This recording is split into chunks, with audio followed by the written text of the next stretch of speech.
Hey everybody, Gary Edelman, American Battlefield Trust, and I know I say this a lot, but I am truly standing at one of my favorite places. We are in the Pamplin Historical Park. We are at the Breakthrough at Petersburg. We are south and west of Petersburg, and I don't want to bury the lead.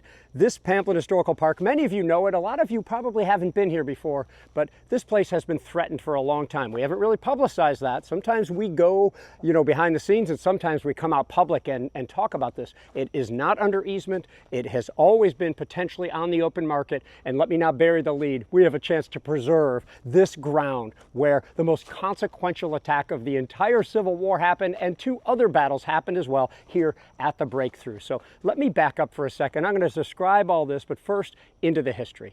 It's 1864. I think you famously know that the armies are fighting around Cold Harbor in June. Eventually, U.S. Grant steals a march, moves over to Petersburg. The front moves to Richmond and Petersburg. After a couple of offensives, one of the most famous of which is the Battle of the Crater, U.S. Grant knows he's going to have to settle into siege warfare or something akin to that. And there will be a series of other offensives while he moves further west, stretching out Robert E. Lee's lines. There is the Battle of Weldon Railroad. There's other battles that take us further west. And now all of a sudden, Robert E. Lee is doing 10, 20, 30 miles of trench work with a smaller army, much smaller army than Grant's group of armies, okay? As you get into the fall of 1864, the Union Army is looking to cut the remaining lines of communication and supply for the Confederacy. That's the Boyden Plank Road, not far behind the camera. That's Andy Poulton behind the camera right there. There he is. And then the South Side Railroad, okay? If you could cut those lines of communication, Lee won't be able to stay in Petersburg or Richmond for very long, okay?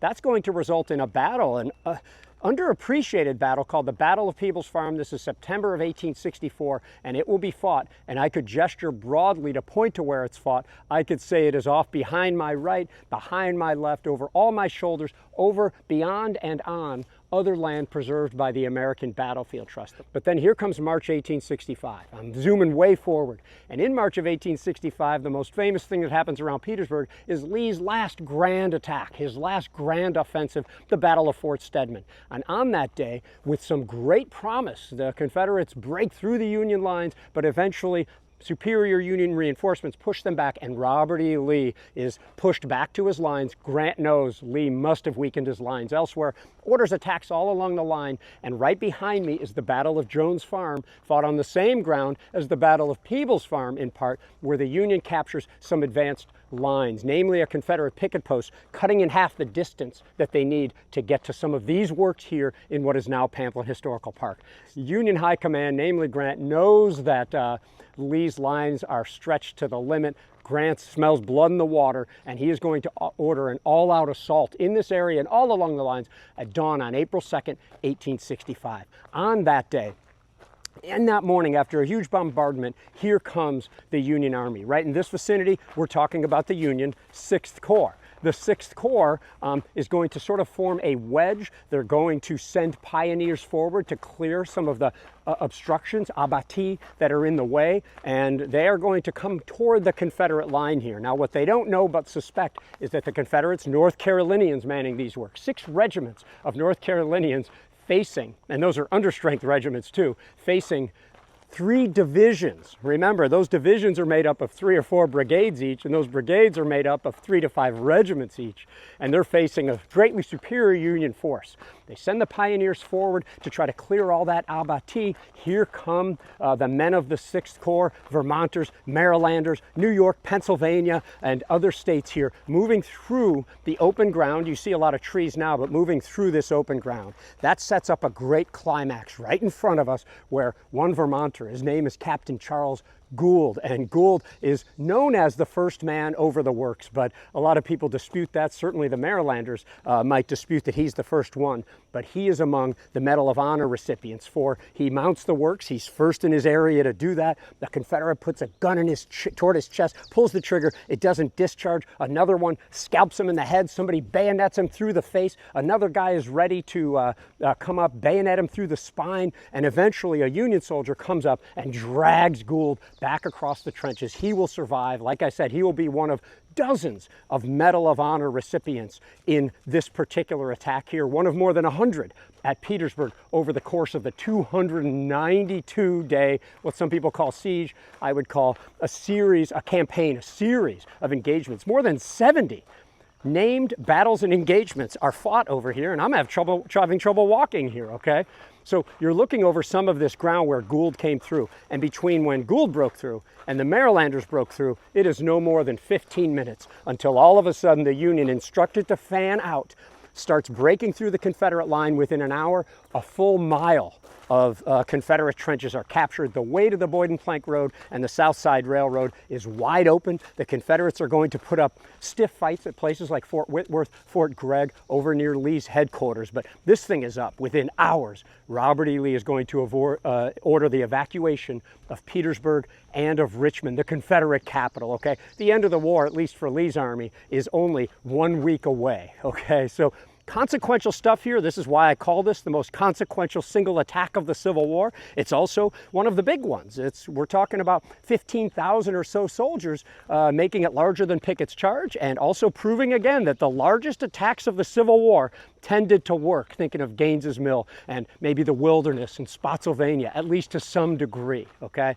Now, fast forward, here we are walking on a beautiful trail here. There are miles of trail in Pamplin Historical Park. I've loved this place for going on decades now. I've had some of my best historical experiences with the interpreters here at Pamplin Historical Park. I'm not saying that because we have this opportunity. I'm saying it because I love this place and how worried we have been that the prospect of these trails, these beautiful earthworks, pristine, some of the best you'll ever see anywhere, have the chance of being sold on the open market.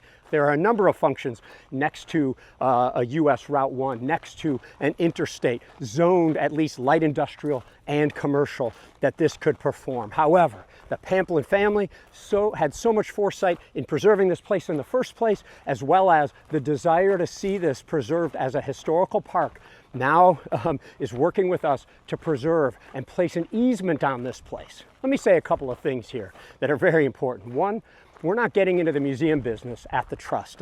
We don't run museums. We save land and hopefully transfer that land over to a government entity that can steward that land very well. Two, we are not closing Pamplin Historical Park. I'll encourage you to click the link associated with this post so that you can learn a little bit more about the details of this deal.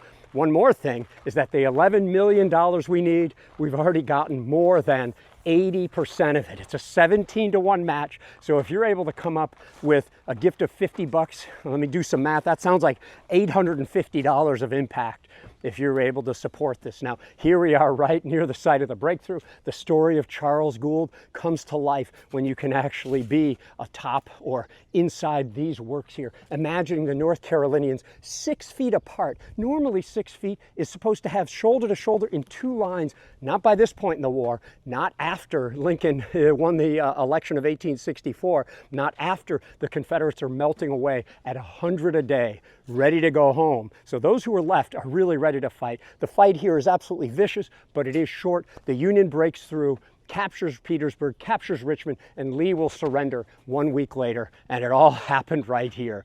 The Trust has preserved hundreds of acres beyond those trees over there. In other words, the approach to the breakthrough and the Battle of Jones Farm and the Battle of Peebles Farm. The Trust has picked up several other properties in this area, and there are others. If this could be brought fully under easement, there are others that we might be able to secure around here to better tell this story. People come to Petersburg and think about the crater. They don't necessarily think about these much more consequential actions here. What we need is to preserve it. We need people to care, and then we might need a filmmaker to come in and make a good movie about this, because we want people to, engage with this history as much as possible, and popular movies, as we know, are a way to do that. So I think I've jabbered on long enough.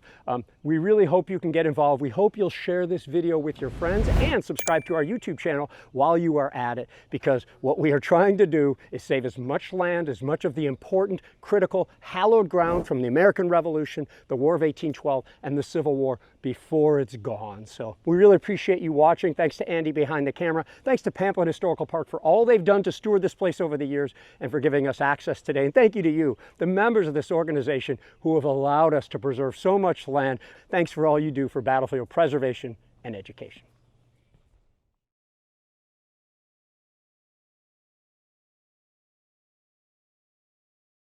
Hello, this is Trace Atkins.